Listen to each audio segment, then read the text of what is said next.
This is CBN News Watch. It is Friday, September 18th. Thank you so much for joining us. I'm Efrem Graham. Ahead today, the remnants of Hurricane Sally still packing a deadly punch. See how you can help those in the aftermath. The impact of virtual schooling, why parents need to watch out for predators. Highs and lows this week, a look at the impact of the UAE peace agreement as Israel goes into another lockdown. And college football is back, why the Big Ten says the games can go on. All those stories and more are ahead in this edition of CBN News Watch. I want to begin this half hour with the remnants of Hurricane Sally turning deadly as more than 500,000 people are without power. Rescues are underway as the Gulf Coast faces flash flood watches. The storm claimed lives in Alabama and Georgia, packing a punch with 105-mile-an-hour winds and bringing a surge of seawater, dropping more than 2 feet of rain in some places. In North Carolina, the rain caused a massive tree to fall onto a moving car. The driver thanking God she could walk away unharmed. Hey, that ain't nothing but God. That's amazing. Just the rain brought the tree down because we didn't have a heavy wind last night. To help with the recovery, CBN's Operation Blessing is on the scene delivering foods and supplies. Because of power outages, people in Pensacola, Florida needed ice to keep their food from going bad. Operation Blessing supplied the ice along with food and fresh water. Now, if you would like to donate to Operation Blessing, you can do so by calling 1-800-700-7000 or you can visit cbn.com. Taking a look now at where the remnants of Hurricane Sally are headed and new threats emerging is AccuWeather's Dajia Aswad. Sally continues to bring heavy rain this morning across portions of coastal Virginia, and over the last 24 hours or so, we have seen over 8 inches of rain in Millwood, South Carolina. Particularly in people predisposed to it. On another front, arson. There have been multiple arson arrests and investigations. For example, Patch.com reports an arsonist admitted to setting 10 brush fires at Diamond Valley Lake in California. And meanwhile, authorities have not released the identities of the couple whom CAL FIRE says is associated with the El Dorado fire in which the firefighter died. They could face criminal charges and be held responsible for how much it costs to fight that fire. George, back to you. Thank you, Mark. Some pretty dramatic pictures there. Appreciate you reporting on that. Meanwhile, now a tropical depression. Remnants of Hurricane Sally are leaving behind a path of damage, destruction, and death. More than 500,000 people are without power as rescues are underway, and the Gulf Coast faces flash flood watches. The storm claimed lives in Alabama and Georgia, bringing 105-mile-per-hour winds and a surge of seawater, dropping more than 2 feet of rain in some places. To help with the recovery, CBN's Operation Blessing is on the scene, delivering food and supplies. Because of power outages, people in Pensacola, Florida, for example, needed ice to keep their food from going bad. Operation Blessing stepped in, supplied that ice along with food and fresh water. By the way, if you would like to give to Operation Blessing, you can do so. Donate at the Disaster Relief Fund. Just call 1-800-700-7000 or visit cbn.com. Meanwhile, in other news, beginning this Sunday, the U.S. will begin restricting access to the popular social media apps TikTok and WeChat. The Trump administration's executive orders against the two apps are set to take effect in an effort to protect American data from the Chinese-owned companies. The U.S. Commerce Department said any attempts to maintain or distribute them in app stores will be prohibited. Users who have already downloaded the apps will still be able to use them, but won't have access to future updates, upgrades, or changes. Further restrictions could be announced later. Here to provide some insights on what is going on with TikTok is Ash Karzayan. She's Director of Civil Liberties at Tech Freedom. Ash, great to have you on the broadcast. Thank you so much for coming. Do you think the bans against the apps is an overreach, or are there legitimate security concerns here? I have written about this back in the spring, that there were a lot of red flags and security concerns. Now, in my opinion, we don't know enough. We haven't had a real investigation, at least released to the public, to know if a ban is justified or not. You know, previously the Commerce Department said downloading the TikTok app for communication purposes, it would not be banned. But now the ban has changed. What's going on? So the deadline for a U.S. company to make a deal with ByteDance, the parent company of TikTok, is November 12th. As of right now, they're stopping downloads from the App Store. And many experts are actually seeing that as a negotiation tactic from U.S. government side. At the same time, with WeChat, it's a little different because now with Department of Commerce also stopped and banned any transactions and data transfers from U.S. to China. So WeChat already is not really going to be functioning in the United States. Yeah, TikTok, as you know, Ash, is extremely popular. I mean, hey, I'm on it because my kids are on it. What will this mean for young people and users here in the U.S.? TikTok has definitely, as you said, been very popular with Gen Z, the younger generation, but also we saw an immense growth TikTok had during the lockdown months in the spring and the summer amongst the even older demographic.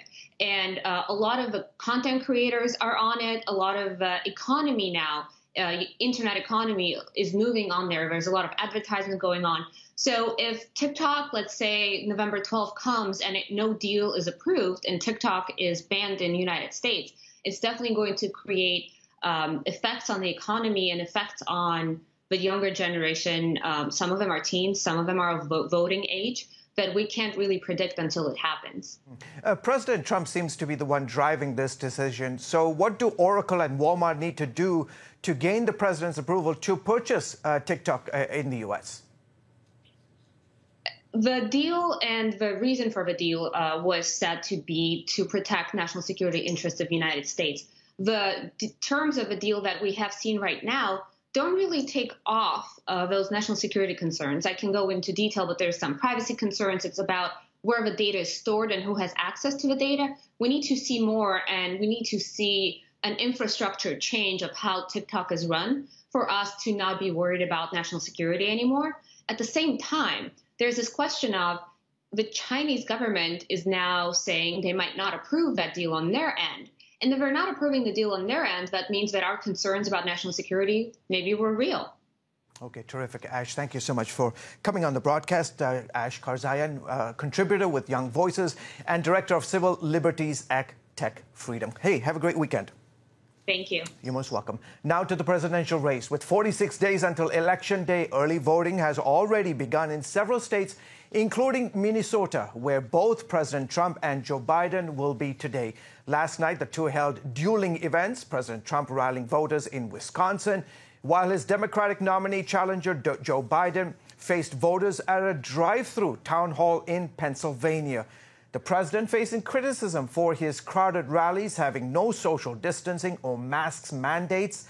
Trump saying he's now calling his rallies protests. We don't call them rallies anymore because, you know, you're not allowed to have a political rally for more than 10 people.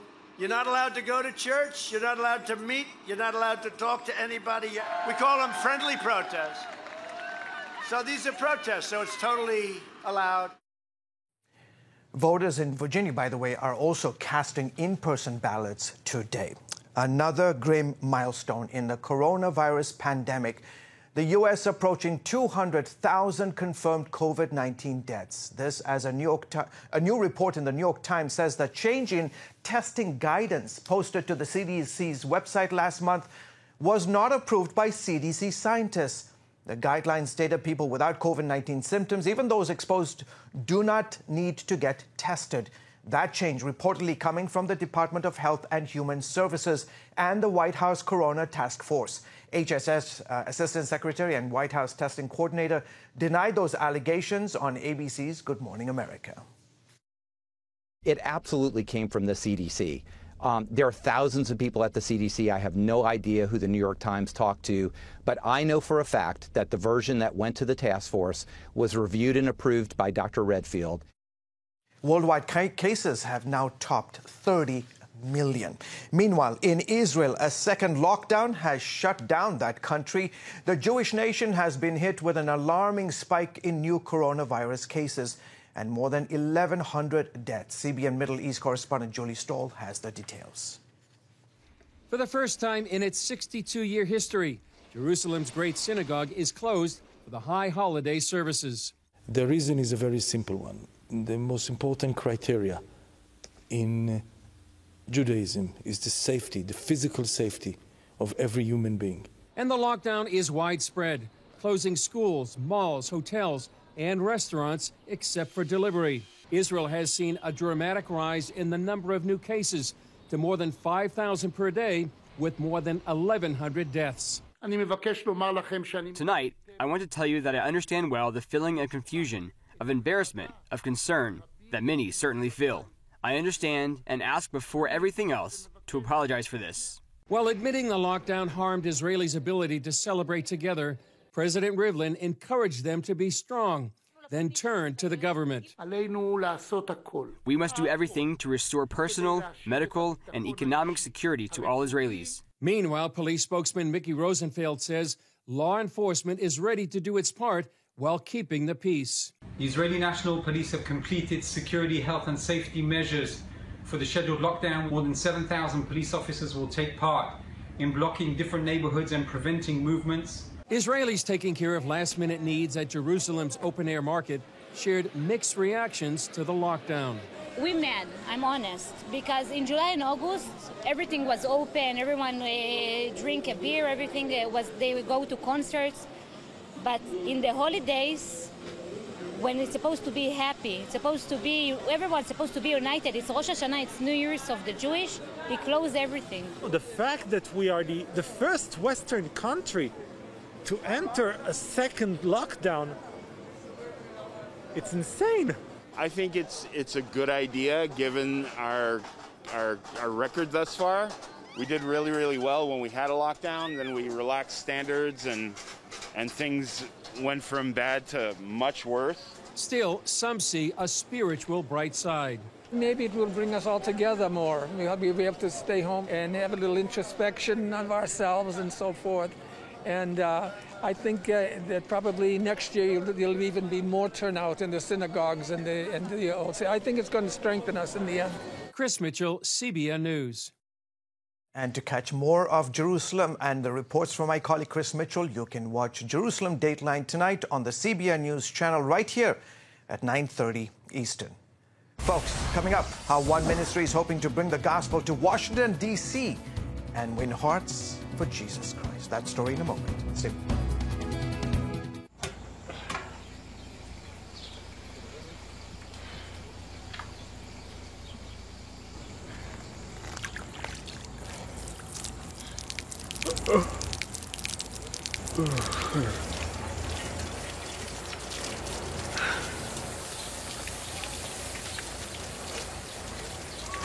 Life is better with a good night's sleep.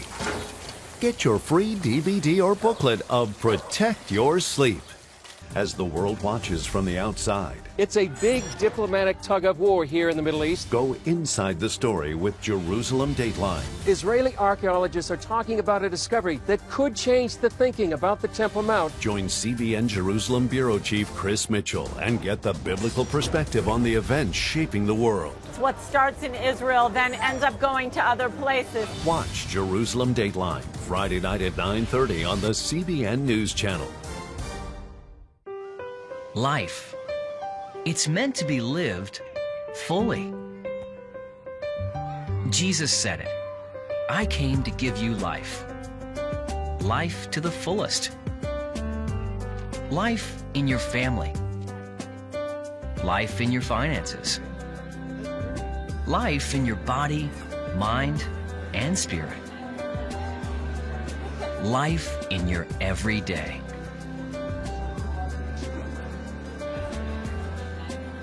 At CBN.com, we're taking what Jesus said seriously. We're here to help you discover life. Life. Live it fully. CBN.com.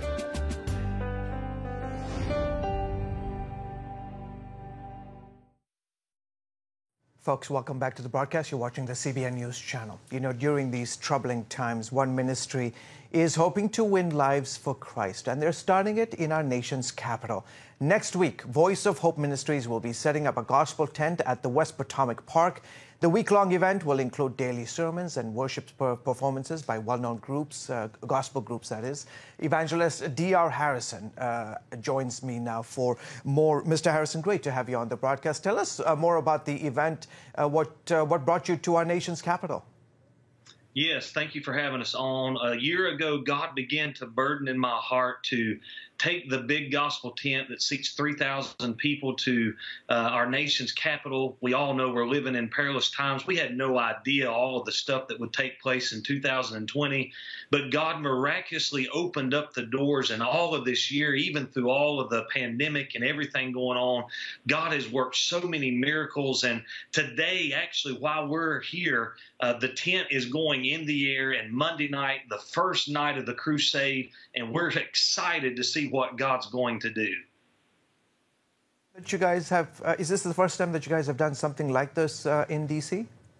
This is the first time we've ever done anything like this in Washington, D.C., and actually in West Potomac Park on these grounds. It's the first time that there's ever been a tent crusade on these grounds, and we just believe God is going to save a mighty harvest of souls and do a great work in these days that we're living in. Will your ministry team be providing one-on-one prayer, or is it more just a place for people to come, listen, and worship? Absolutely. All throughout the day, our ministry team, our evangelistic outreach team will be at the tent site, meeting with people, praying with people, leading people to the Lord. We've already seen 7 people trust Christ this week alone on the streets of D.C., and at night the services will be live at 7 o'clock, where thousands of Christians will gather together, leading up to the Dr. Franklin Graham's event on Saturday and Jonathan Cahn's event, The Return, on Saturday, where I'll be speaking at.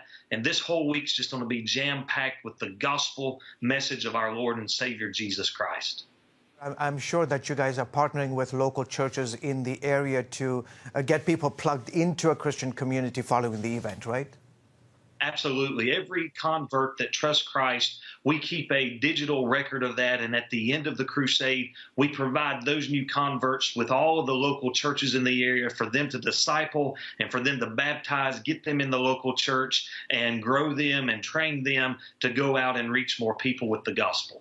Yeah, you know, in these times, these difficult times, we're going to have a guest on the other side of the show talking about, you know, in the midst of anxiety, in the midst of depression and all this uncertainty, here's a chance to talk about the gospel of Jesus Christ and to bring peace to those who have no hope or are restless, right? Absolutely. In all of this mess that we're in, there's one message that still brings hope, that brings peace no matter what you're facing. It's the gospel that can give us hope and give us peace in these dark and perilous times. It's the gospel message that brings joy to our lives. I was an alcoholic and a dope dealer and a drug addict, and God changed my life with the gospel message. And if He saved me and changed me, He can change anybody. A former dope dealer who is a very good-looking man, may I say. D.R., thank you so much for coming on the broadcast. D.R. Harrison, he's with the organization called Voice of Hope Ministries. And good luck next week, okay? God bless you. Thank you all. You're most welcome. Folks, up next, anxiety, depression, and stress. Well, they are skyrocketing around the country. Coming up, one author shares remedies for discovering peace and finding your identity in the midst of these turbulent times. You don't want to miss this interview. Stay with us. Back in a moment.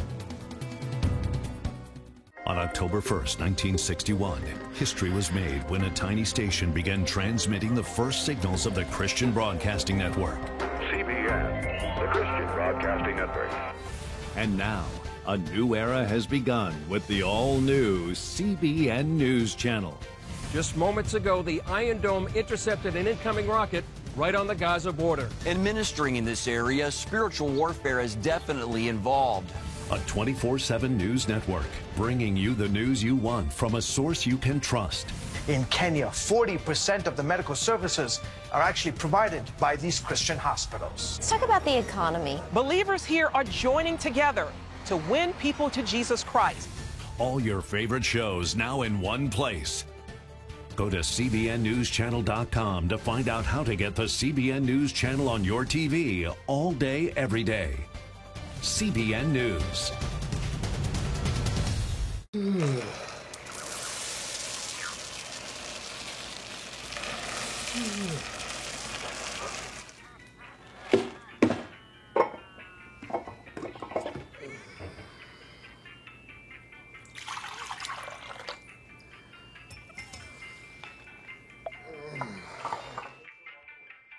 Life is better with a good night's sleep. Get your free DVD or booklet of Protect Your Sleep today. Life. It's meant to be lived fully. Jesus said it. I came to give you life. Life to the fullest. Life in your family. Life in your finances. Life in your body, mind, and spirit. Life in your everyday. At CBN.com, we're taking what Jesus said seriously. We're here to help you discover life. Life. Live it fully. CBN.com. Welcome back. You're watching the CBN News Channel. Well, 2020 has been a year of pandemic lockdown, civil unrest, and financial hardships for Americans and people around the world. Here in the U.S., the national rate of anxiety tripled this year compared to last year. Depression has almost quadrupled. And according to new research, COVID-19 has young people experiencing higher levels of stress than older generations. Sharon Angel is an author, activist, and television host and knows what it's like to be a young adult trying to find your identity during trying times. Her new book, The Courage to Identify Who You Are, is just out, and she joins me now. Sharon, great to have you on the broadcast, and congratulations on your new book. How does one find their identity and purpose in this turbulent and broken world? Thank you, George. So purpose is something that we as believers have been taught to find or to know from the very beginning of our lives. But I know, and I have experienced, that identity is what we need to define at first. So to define our identity, yes, there may be many yeses that we might need to say when it comes to our belief systems, but it's important to also say no. So where are we going to say no? What things are we going to say no to? Where do we draw the line? What are our boundaries when it comes to our principles, values, morals, and belief systems? And knowing where to say no and where to say yes is how we can define who we are. You went, Sharon, through your own identity crisis. Quickly tell us about it. Yeah, so I was born in India and I was raised in a well-known missionary Indian conservative family. So for me, my childhood was great, but in my teenage years, when I was trying to define myself as an individual, as maybe even an adult, it was difficult to define myself outside of my last name. So I was frustrated. I felt like I was in a dark place at many times in life, but that put me on a journey to go and find my own value systems and define my own belief systems for myself to know my identity. So that meant for me breaking some traditional rules, some traditions and cultures, some traditions and the typical way to do ministry and the typical way to live life as a Christian in India, as a female in India. So, for example, I had to say no to an arranged marriage because for me, that was a difficult thing to live through. So things like that I had to adjust, say no to, and stand up for my beliefs and stand on my own two legs. And now I'm able to live fully and happily, and not just live, but live fully. Yeah. By the way, just for our viewers, Sharon has her own YouTube channel. It's called Sharon Angel, and she has her own podcast called Random Thoughts. I'm curious, did faith play a part in your journey to find your true north? Absolutely. Faith was all I had. When my parents, when I was growing up, we had to move to multiple countries. That means we had to adapt to different cultures, make new friends easily, try new foods, and we just had to adjust and constantly be in different places. That means for me personally, I could not find my roots in certain people, certain relationships, in my career, in the hobbies that I do. So for me, faith was all I had. It was the only tool that I had to really ground myself and to find roots.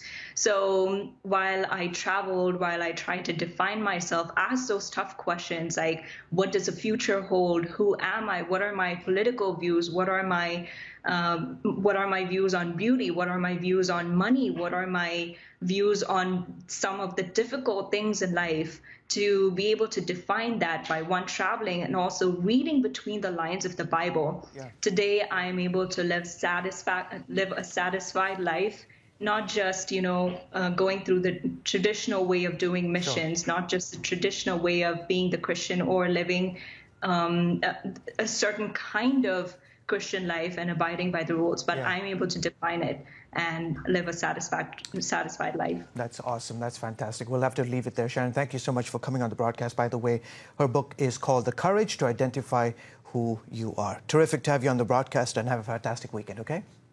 Thank you, George. You too. You're most welcome.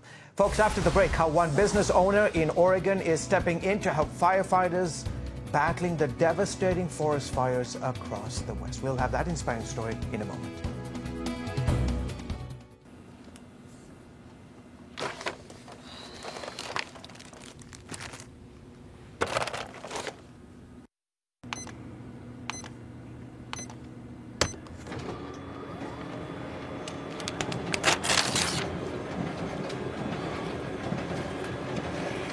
Life is better with a good night's sleep.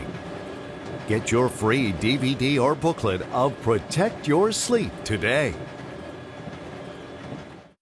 I'm Ephraim Graham, and this is Studio 5. Cruise with me as I discover the good things happening in the world of music, sports, television, and movies. The fact that Ryan Coogler was going to be directing the film, I knew that something special was going to happen.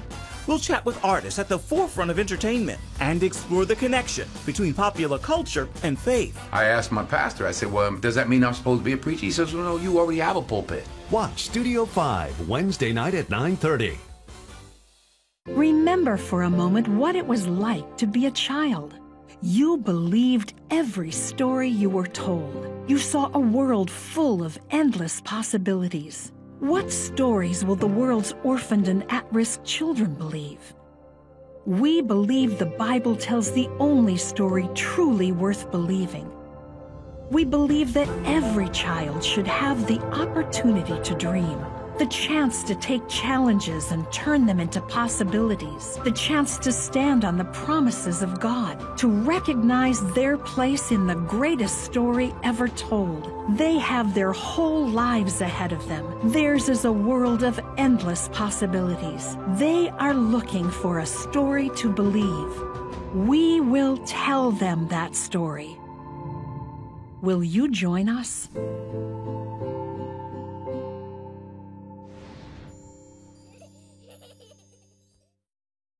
Finally today, an Oregon man is stepping in to give back and help where he can as he watches forest fires blaze throughout his surrounding communities. John Holgan and his food truck business, Hot Dog Rods, have been at work making sure the firefighters and those on the front lines battling the devastating flames are being fed and taken care of. John says the community even started raising money to help. All good stuff. Well, folks, on behalf of everyone here at the headquarters of the Christian Broadcasting Network in Virginia Beach, Virginia, wish you a fantastic Friday and a wonderful weekend ahead. Goodbye, and God bless you.